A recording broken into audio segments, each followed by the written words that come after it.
Larry Bird ain't have no holes in his game. He had the total package. He was one of the clutchest players to ever do it. And he paved the way for the Michael Jordans and the younger generations. So does that make him the GOAT?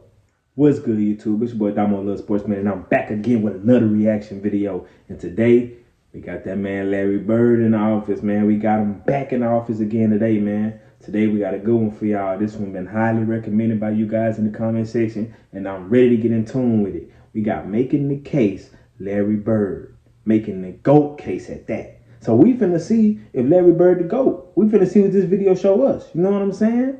But if you're new to the channel, go ahead and hit that subscribe button. You know what I'm saying? Join the Love Sports family. If you love sports, this is the place for you. Hit that like button. Beat that like button up. You know what I'm saying? Beat it like it stole something. You know what I'm talking about?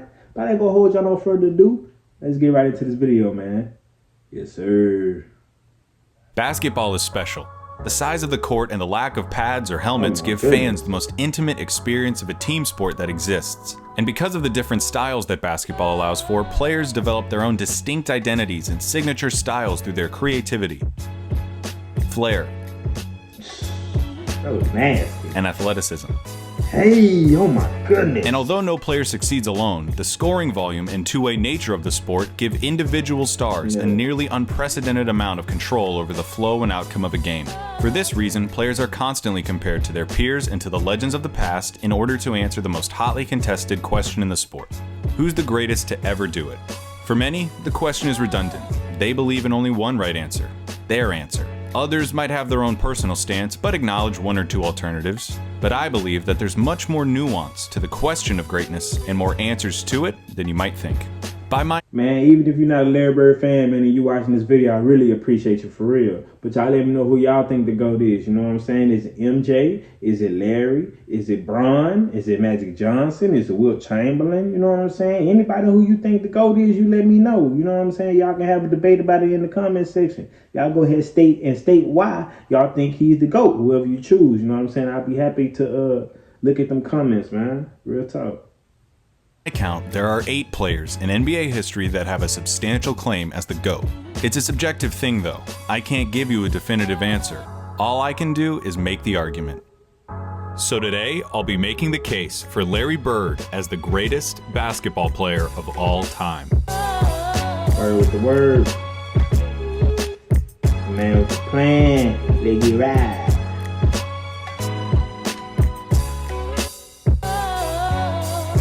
When it comes to basketball, Larry Bird is the smartest, clutchest player to ever play the game.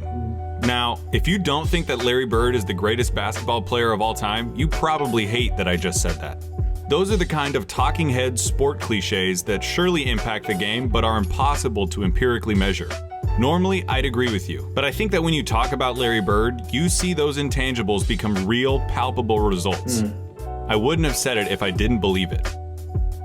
When Larry Bird was drafted by the Boston Celtics in 1978, the NBA needed saving. Attendance was in the toilet, the league had few marketable stars, cocaine addiction had several players in its grasp, and most damning of all, playoff games were being tape delayed.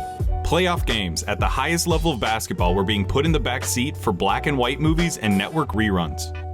But rather than join the Celtics after being taken 3rd overall, Larry Bird decided to return for his final year at Indiana State, a decision that would prove to be one of the most important in the history of the sport. Bird's final year saw the Sycamores tear through college basketball, going 33-0 before the national championship game. Bird, already claimed by the NBA's most historic and prestigious franchise, had established himself as the generational talent who would inherit the mantle of pro basketball. Man, hold the hell up. Why the hell y'all ain't tell me Larry Bird went 33-0 in college? Since when was y'all gonna let me know? See, that's what I be talking about, bro. Y'all really be on the BS. Y'all really be on the BS, bro. I be telling y'all supposed to hand me the homework assignments. How y'all expect me to learn to get a good grade if y'all ain't giving me the right homework assignments? How is that? I don't remember seeing one comment, correct me if I'm wrong, but I don't remember seeing one comment of one of y'all letting me know or putting me on game that Larry Bird went 33-0 in the comments. Y'all gatekeeping? Like, what's going on, man? Come on, I thought we was family. Come on, man. Y'all acting fake, man. Indiana State's opponent in the national championship was Michigan State, captained by the immortal Earvin Magic Johnson. The Sycamores lost the championship to the more talented Spartans in the highest rated game in the history of basketball at any level still to this day. The stage had been set. The next decade of basketball would be defined by the rivalry between the white hick from French Lick and his Boston Celtics and the black Magic and his Showtime Lakers. The rivalry between Bird and Johnson is entwined into the fabric of the NBA and is worthy of 100 documentaries. In this video though, we're going to be looking at Bird's claim of supremacy. Here's Bird's basketball resume.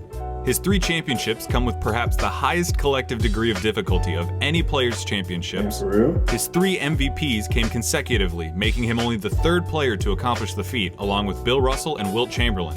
His 2 finals MVPs are misleading. He was absolutely the best player on the '81 Celtics, but he was only a sophomore, and his 15 points per game in the finals gave the media an excuse to exact a little vengeance on a legendarily difficult interview. His All-Star and first-team selections also come with the caveat that Bird only played for 13 seasons and missed all but 6 games of the '89 season following surgeries on both feet. Yeah, bro, was a soldier. I can hear you already. A 13-year career, and this guy is supposed to be the GOAT? What color of paint are you huffing, Clayton? Green, obviously. But hear me out.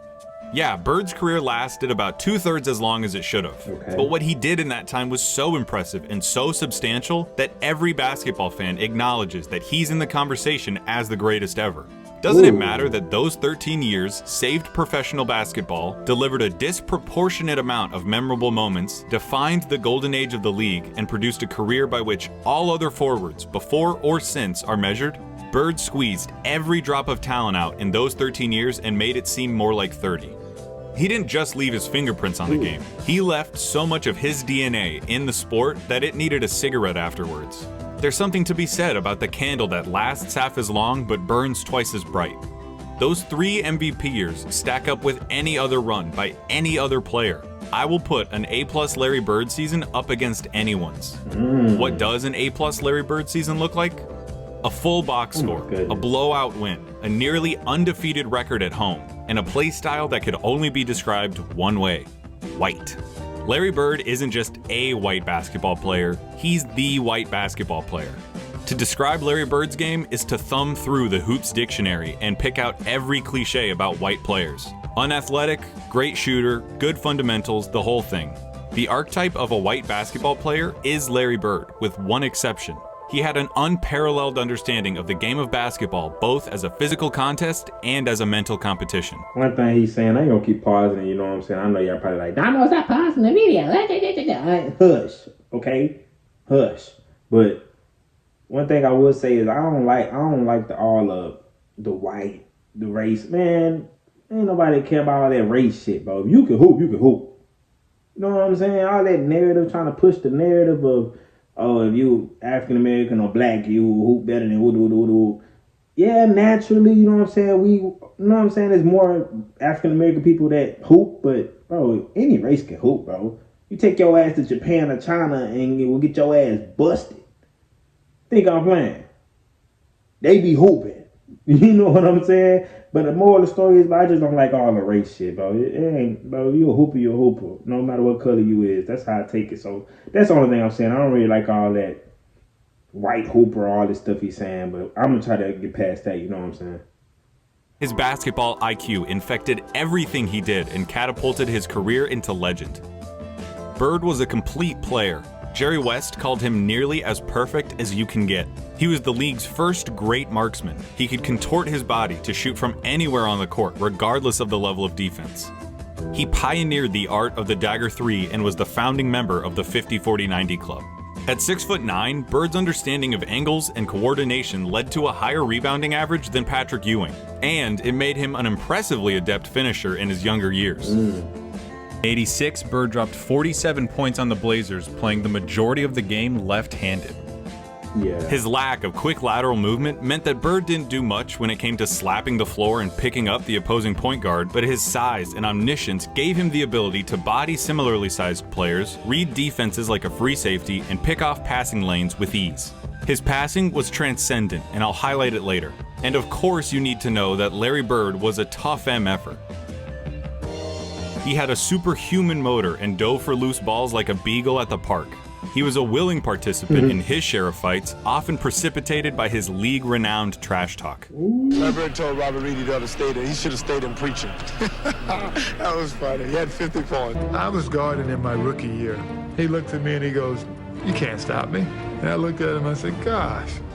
Y'all go check out that trash talking video I got. Got a whole video on the trash talking. Coach took me out the game. He walks by and he's laughing at me. He was a basketball genius.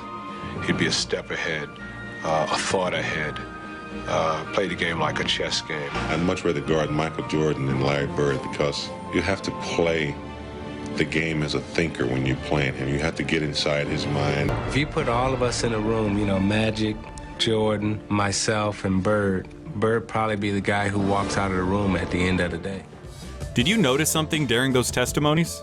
Those are some of the best basketball players of all time, and they all sing Bird's praises like they were former assassins who had to go toe-to-toe with John Wick and they're just happy to be alive. Bird excelled during one of the most talent-rich periods in league history. The abridged list of his basketball rivals goes like this: Dr. J and Moses Malone on the Philadelphia 76ers, Sidney Moncrief on the Milwaukee Bucks, Isaiah Thomas, Bill Laimbeer and the Bad Boy Pistons, Dominique Wilkins on the Atlanta Hawks, Bernard King on the New York Knicks, Michael Jordan on the Chicago Bulls, Hakeem Olajuwon and Ralph Sampson on the Houston Rockets, and of course, Magic Johnson, James Worthy, and Kareem Abdul-Jabbar on the Los Angeles Lakers. Alright, there's no point avoiding it any longer. We have to look at Magic versus Larry. If you have Magic over Larry, it's because he has 5 rings to Larry's 3, had a peak that lasted about 2 or 3 years longer than Larry's, and had a 2-1 record against Bird's Celtics in the finals. Perfectly legitimate, completely respectable arguments. But in the interest of making Bird's case, allow me to retort. For nearly the entire decade of the 1980s, the Eastern Conference was irrefutably the more competitive conference between the two. Considering the competition, for Bird to have made 5 finals appearances is just as impressive as Magic's 9. As for the head-to-head record responsible for Magic's 2 extra titles, he had more help. Seriously, the Celtics' Big 3 and the Lakers' Big 3 get compared all the time historically as if they were of equal caliber, but weren't Magic's accomplices just a step above Bird's? No disrespect at all to Kevin McHale and Robert Parrish, but Kareem was the alpha dog on the 71 Bucks and was the best player for at least 2 of the Lakers' 5 titles. Your new home deserves Xfinity. And this? I like the snowflakes. James Worthy was the #1 pick out of UNC after winning a championship as the best player on a team that had Michael Jordan on it. Throw in the fact that Magic got to be coached by Pat Riley, one of the most brilliant minds in basketball history, and you could say that the Magic-Bird argument comes down to one thing: luck. So if their careers come down to luck, the question just becomes who you would rather take. Now, I'm not making this video to tell you why you shouldn't take Magic. I'm making this video... Okay, so hold on. So, y'all let me know if y'all agree with what he's saying. You know what I'm saying? Y'all let me know. Right now, he's talking about Magic and Larry. So basically what he's saying is Larry... his journey to the finals was way harder than Magic. So it looks like it's better. You know what I'm saying? He's basically saying Larry deserves more credit because of the difficulty it took for him to get to the finals compared to Magic. Because Magic probably, you know what I'm saying, the Western Conference wasn't as good as the Eastern. So y'all let me know how y'all feel about that. You know what I'm saying? Do y'all agree with that or not? You know, y'all let me know in the comments. To tell you why you should take Bird. Not just over Magic, but over everybody. One thing that helps him is the fact that his play would translate perfectly into the league today. A 6'9" sharpshooting forward with eyes in the back of his head who averaged double-digit rebounds in an era against Moses and Laimbeer. He'd gobble up boards as a power forward. He'd be an offensive mismatch against everybody as a small ball center, and his off-ball skills and passing would pair perfectly with the flow of today's game. Add in his competitive mania and 3 generations worth of medical advancements, and we're talking about a player who could have stuck around so long they would have had to rename the league. As you've been watching these clips of Bird, I would hope that you would notice something. He always knows where everybody is. Watching Bird play basketball is like watching those monsters from A Quiet Place that know where you are if you make any noise at all. Bird had a level of clairvoyance that bordered on the unnatural. In '85, he ended up 1 steal away from a quadruple-double after playing just the first 3 quarters. His passing was famously infectious and helped transform the Celtics of the 80s into an ideal that basketball teams at all levels are still shown tape of. They moved the ball with precision and intent, always looking for better shots and determined to get the entire team involved in the effort. That fact is almost entirely attributable to Bird and his wizardry with the ball. This acumen also helped Bird become the only player with a GOAT claim to transition successfully into other basketball roles after his playing career. In his 3 years as the head coach of the Pacers, Bird won a Coach of the Year award, coached the Pacers to their first and only finals appearance, and gave Michael Jordan as much trouble as he'd ever gotten in his career in the '98 Eastern Conference Finals. After moving into a front office role for Indiana, he won Executive of the Year in 2012, becoming the only person to have an MVP, Coach of the Year, and Executive of the Year award. On the court or off of it, inside and out, Larry Bird sees basketball as only he can. That intelligence also lent itself to Bird's defining skill, making the big plays. Remember, NBA players get paid to win games. James Harden is getting paid nearly $40 million this year because he's supposed to help the Rockets win games. Victory can be achieved in a lot of ways, and the win column doesn't care how it happens. As Mark Sinclair once said, It don't matter if you win by an inch or a mile. Winning's winning. What y'all know about that figure? but when your team is down 1 in a crucial playoff game with 8 seconds left, and you need to hit a shot to stay in the series and keep your season alive, that's where players really separate themselves and earn their money. Love it or hate it, it's the players that come through in the big moments that live forever in our memories. Some players, for whatever reason, were never able to do it consistently. Some players were truly outstanding at it. Larry Bird was the best at it. Goes baseline, throws it up, and Larry Bird did it again! He did it again! Oh my goodness! He did it again! I'm not going to give you the stats about his field goal shooting under 2 minutes with a score that's this close, or tell you who has the most buzzer beaters, or any of that. Take that for data. I'm just going to show you clutch moments in clutch situations. 1985 against the Blazers. Bird drops 48 points, including this. Down 1 with 2 seconds left. Inbound pass, the double teaming Bird. Larry, fake, follow. Hey. All right. 1985 against the Hawks. Bird sets the Celtics scoring record with 60 points with shots like these. They open the right side. Bird the follow away. That's the best shooting I've ever seen. 1986 against the Rockets. Not all of Bird's clutch moments were singular. The bigger the moment, the bigger his performance. In Game 6 of the 1986 NBA Finals, Bird clinches the championship with a triple-double in what he calls the best game he ever played. 2 seconds on the shot clock. Bird wants a 3 out of it. 1987 against the Washington Bullets. Bird hits one shot to tie it before it's waved off because of a timeout. Hits another shot to tie it up for real. I remember this. Crowd is standing up. It goes now to Bird. Bird goes up top. And then in double overtime, down 1, he does this. It's going to go to Bird. He's got a shot. Get it. Man, it's It's a steal. 3-point field goal. And that's that. It's all over. For 3 years, from 1986 to 1988, the three-point contest knew no other champion but Larry Bird.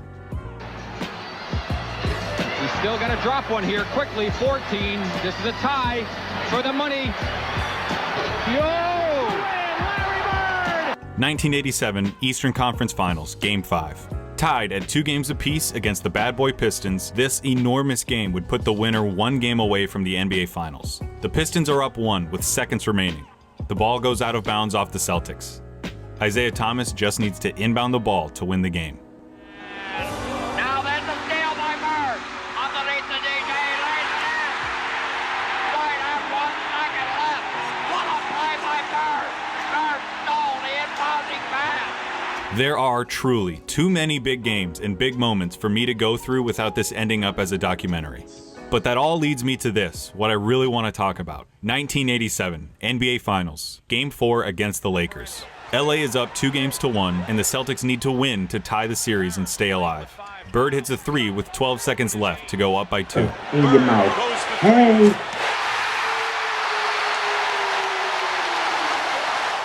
Kareem comes down and gets fouled with 8 seconds left. He makes the first, but misses the second. LA ends up with the ball with 7 seconds left, down 1 point.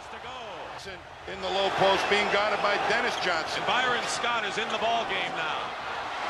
Magic hits this, the baby skyhook. Magic with a hook shot. Scores with 2. 2 seconds left. Down 1. Dennis Johnson on the inbound. Bird fires it.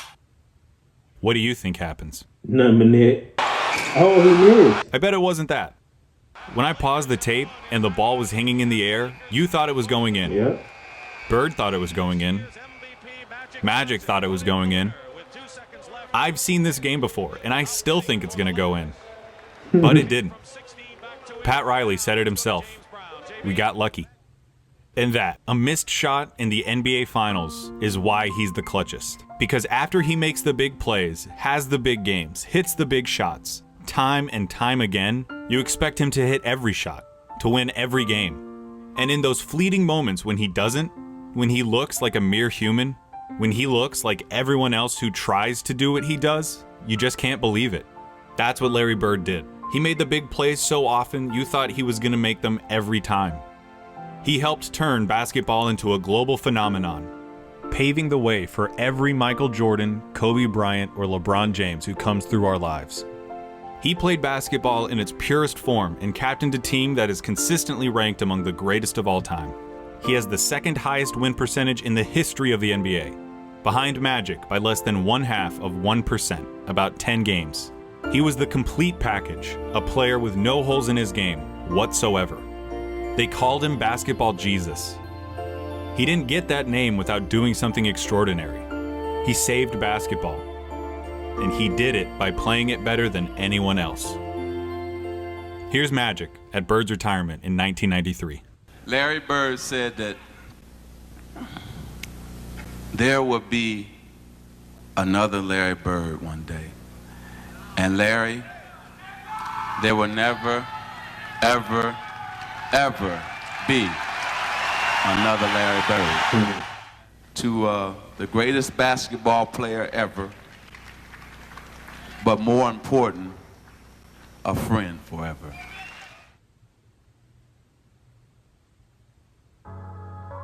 Damn, man. So basically what I got from this video is Larry Bird ain't have no holes in his game. He had the total package. He was one of the clutchest players to ever do it. And he paved the way for the Michael Jordans and the younger generations. So does that make him the GOAT? Y'all let me know in the comments, man. You know what I'm saying? Y'all let me know y'all opinions. Go ahead, have y'all little debates. Because y'all be on my head tough in the comments. I'm just like, y'all, like, man. You know what I'm saying? Y'all be on my head. I be like, man, golly. You know what I'm saying? But it's all love, you know what I'm saying? I appreciate it. Whether you're showing love, whether you're hating, whether you're giving me info, whether you know what I'm saying? Giving me homework to do, giving me knowledge. I appreciate all of it, man. You know what I'm saying? I'm rocking out with y'all because y'all rocking out with me. But it's your boy Damo Love Sports, man. Shout out to my Love Sports family, man. Make sure y'all hit the subscribe button. If you love sports, this is the place for you. Make sure y'all hit that like button if you're looking at me right now, because that means you obviously enjoyed the video. So go ahead and hit the like button for your boy. You know what I'm saying? But I'm out of here, man. Peace.